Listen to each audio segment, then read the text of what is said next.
جو لوگ اللہ پر ایمان لائیں، کہیں کہ ہمارا رب اللہ ہے، پھر اس پر جم جائیں، ان پر فرشتوں کا نزول ہوتا ہے، نہ کوئی غم کرو نہ خوف، خوشیاں مناؤ جنت کی جس کا تم سے وعدہ کیا گیا تھا۔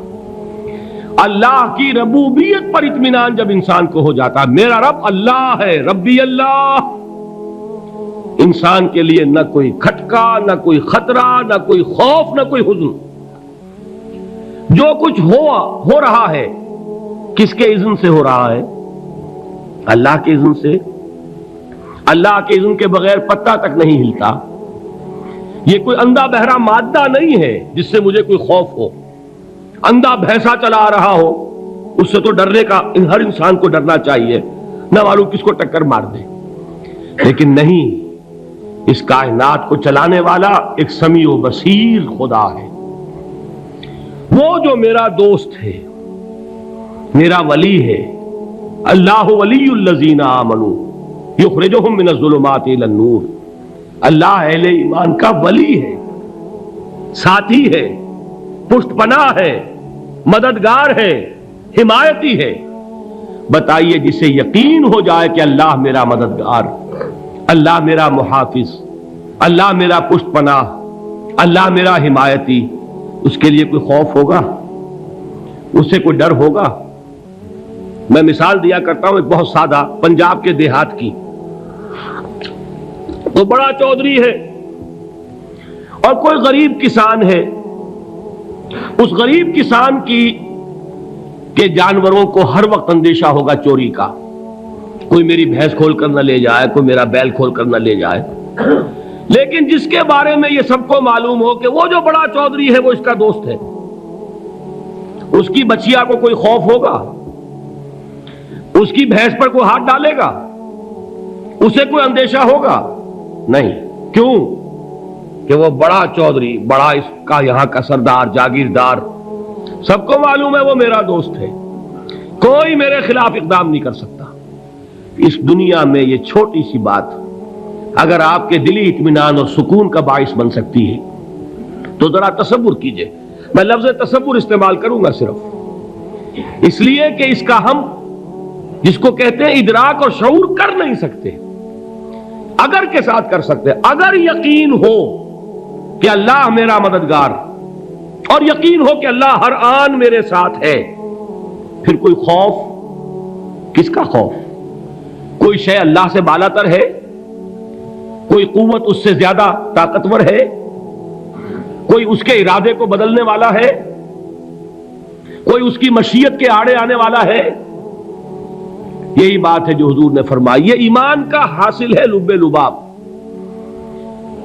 کہ دیکھو اچھی طرح اس بات کو ذہن نشین کر لو، اگر تمام انسان مل کر تمہیں کوئی نقصان پہنچانا چاہے نہیں پہنچا سکتے، مگر جو کچھ اللہ نے لکھ دیا ہو، اور تمام انسان مل کر تمہیں کوئی نفع پہنچانا چاہیں نہیں پہنچا سکتے، مگر وہ شے جو اللہ نے طے کر دی ہو۔ آپ پھر میں کہوں گا ذرا طاری کیجئے، اسے فرض کیجئے، اسے سوچئے۔ اگر اس حدیث پر ہمارا دل ٹھکا ہوا ہو تو کسی سے ڈر ہوگا؟ یہ مجھے نقصان نہ پہنچا دے، یہ میری رپورٹ خراب نہ کر دے، یہ میری انکریمنٹ نہ رکوا دے، یہ میرا یہ نہ بگاڑ دے، یہ میرا یہ نقصان نہ پہنچا دے۔ اس کا ڈر، اس کا ڈر، اس کا خوف، اس کی خوشامد، اس کے لیے جا کر طرح طرح سے اپنی عزت نفس کو ذلیل کروانا اس کے سامنے، یہ سب کچھ کیوں کرتا ہے انسان؟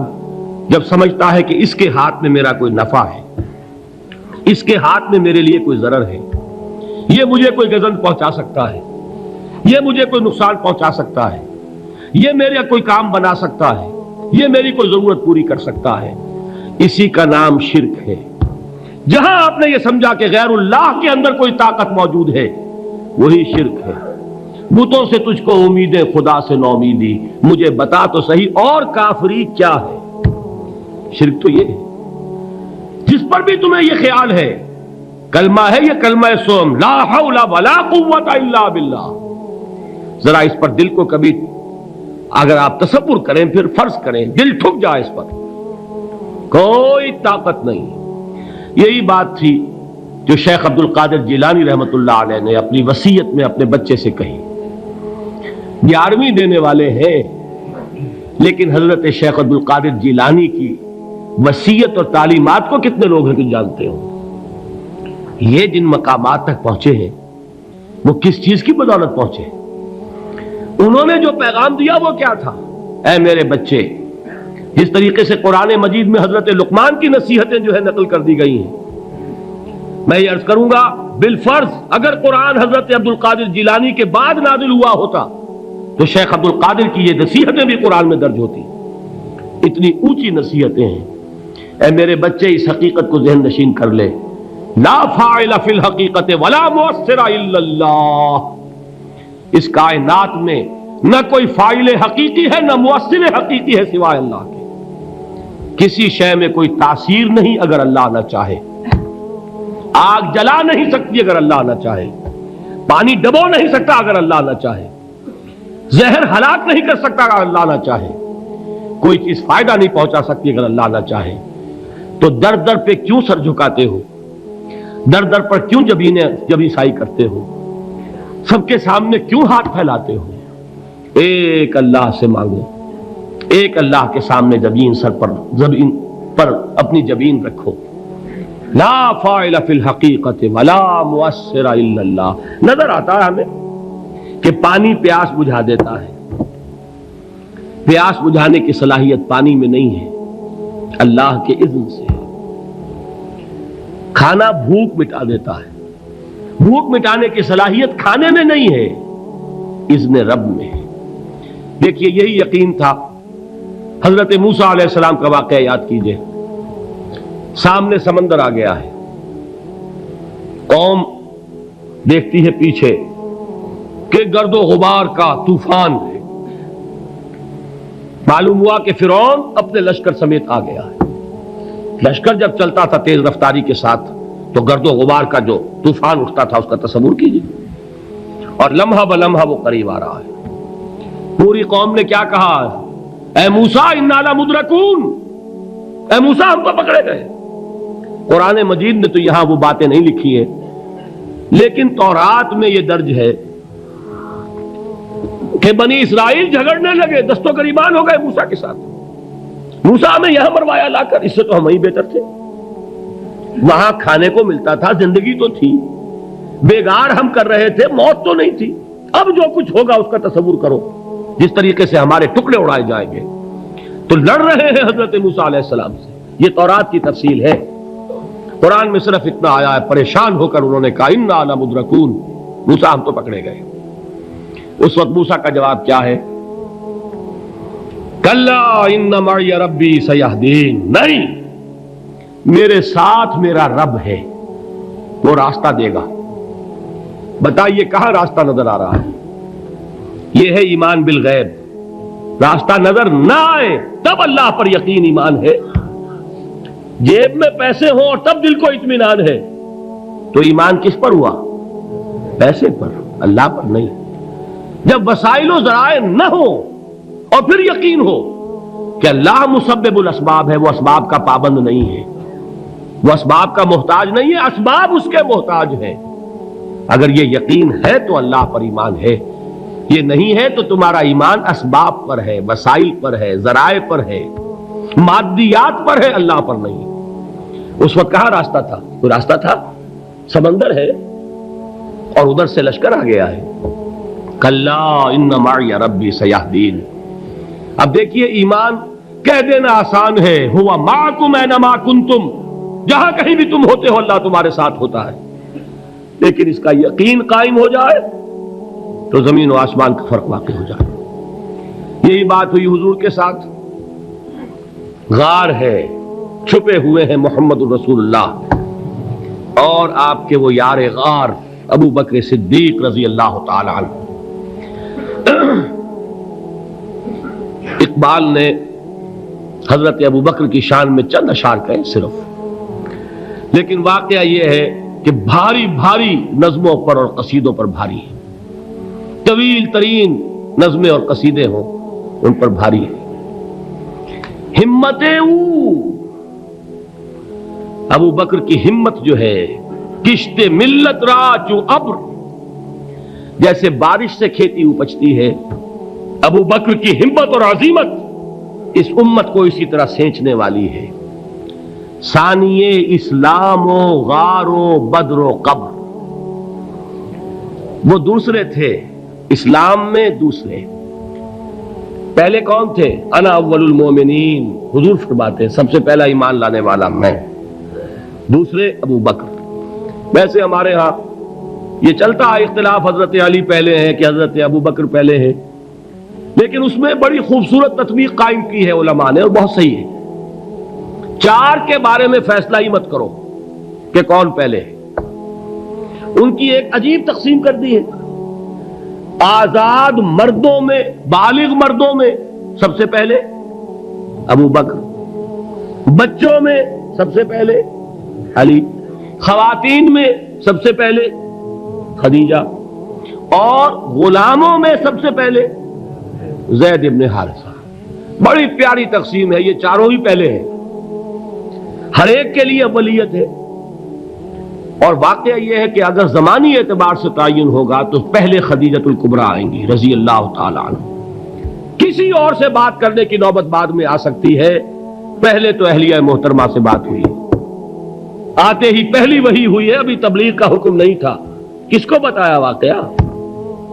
ابھی اپنی نبوت کی تبلیغ کا تو حکم ہی نہیں آیا، واقعہ کس کا ہے؟ وہ خدیجہ کا ہے۔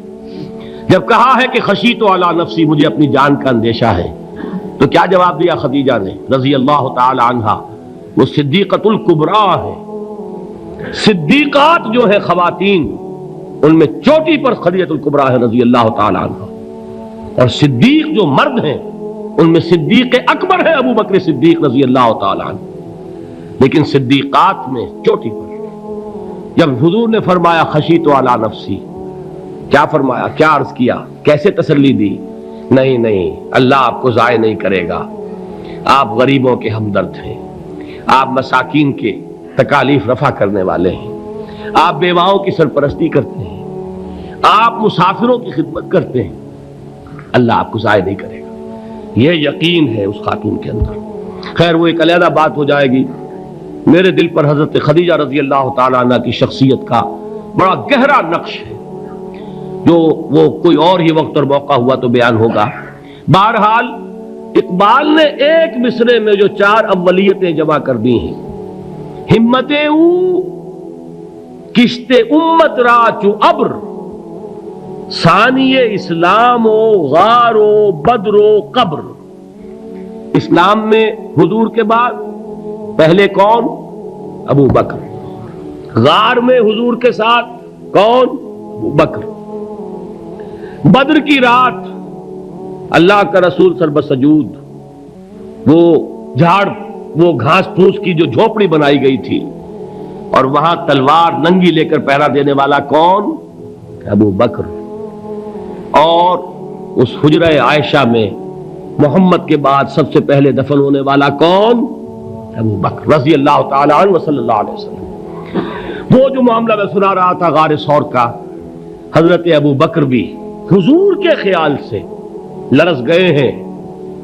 آپ کو یاد ہوگا کہ جا کر پہلے تمام جتنے سوراخ تھے انہیں بند کیا ہے، ایک سوراخ رہ گیا تھا جس کو بند کرنے کے لیے کوئی کپڑا نہیں تھا، وہاں اپنی ایڑی رکھی ہے، تب کہا ہے حضور سے تشریف لائیے، اور اپنے زانو پر حضور کو لٹایا ہے، اور وہاں کسی موذی جانور نے کاٹا ہے، حضور کی آنکھ لگ گئی تھی، اس وقت اس بل کے اندر جو بھی بچھو ہے کیا ہے واللہ عالم، اس نے کاٹا ہے، اس کی تکلیف کی وجہ سے ابو بکر کی آنکھوں سے آنسو ٹپک گئے، حضور کے چہرے مبارک پر پڑے ہیں، تو حضور جاگے ہیں، معاملہ کیا ہے؟ ایڑی نہیں ہٹائی وہاں سے، مبادا وہ جانور وہاں سے نکل کر محمد الرسول اللہ کو کوئی گزن پہنچا دے، ابو بکر کی ایڑی ہے، جس طرح چاہے کھا لے، ختم کر دے، جان نکل جائے تب کوئی آنچ آئے محمد پر تو آئے، لیکن جیتے جی نہیں۔ وہ ہے ابو بکر حضور کے خیال سے۔ اس وقت حضور نے پھر اپنا لعاب دہن لگایا ہے، اور اس سے پھر آپ کی تکلیف ختم ہوئی۔ جیسے خیبر میں حضرت علی کی آنکھ دکھ رہی تھی، اس کو جو شفا حاصل ہوئی ہے وہ بھی حضور کے لعاب دہن سے ہوئی۔ تو بہرحال اس وقت انہوں نے کہا ہے کہ اے نبی یا رسول اللہ، اگر اس وقت ان میں سے کسی نے غیر ارادی طور پر بھی اپنے قدموں کی طرف جھانک لیا تو پکڑے جائیں گے۔ کیا جواب تھا اللہ کے رسول کا؟ لا تحزن ان اللہ معنا، اللہ ہمارے ساتھ ہے، کیوں گھبراتے ہو ابو بکر؟ یہ ہے ایمان باللہ، میرا مالک اللہ، میرا رازق اللہ، میرا محافظ اللہ، میرا مددگار اللہ، میرا پشت پناہ اللہ، میرا دوست اللہ۔ یہ دوستی ہے اللہ کی جو لب لباب ہے، حاصل ہے ایمان کا، اسی کا نام ولایت ہے۔ اولیاء اللہ کے سروں پر سینگ نہیں ہوتے، جس کے دل میں ایمان راسخ ہو چکا ہو وہی اللہ کا ولی ہے، جسے اللہ پر یقین ہو چکا ہے وہی اللہ کا ولی ہے، جسے یقین ہے اللہ میرے ساتھ ہے، میرا مددگار، میرا پشت پناہ، میرا ساتھی، میرا دوست، میرا محبوب، میرا محب۔ اللہ اہل ایمان سے محبت کرتا ہے۔ واللہ یحب الصادقین، ان اللہ یحب الذین یقاتلون فی سبیلہ صفا کانہم بنیان مرصوص۔ اللہ محبت کرنے والا، اہل ایمان محبوب، اور اہل ایمان محبت کرنے والے اللہ محبوب۔ والذین آمنوا اشد حبا للہ۔ آپ تصور کیجئے جسے یہ رشتہ ایمان یا رشتہ ولایت حاصل ہو جائے، الا ان اولیاء اللہ لا خوف علیہم ولا هم یحزنون، آگاہ ہو جاؤ، اللہ کے دوستوں کے لیے نہ کوئی خوف ہے نہ کوئی حزن ہے۔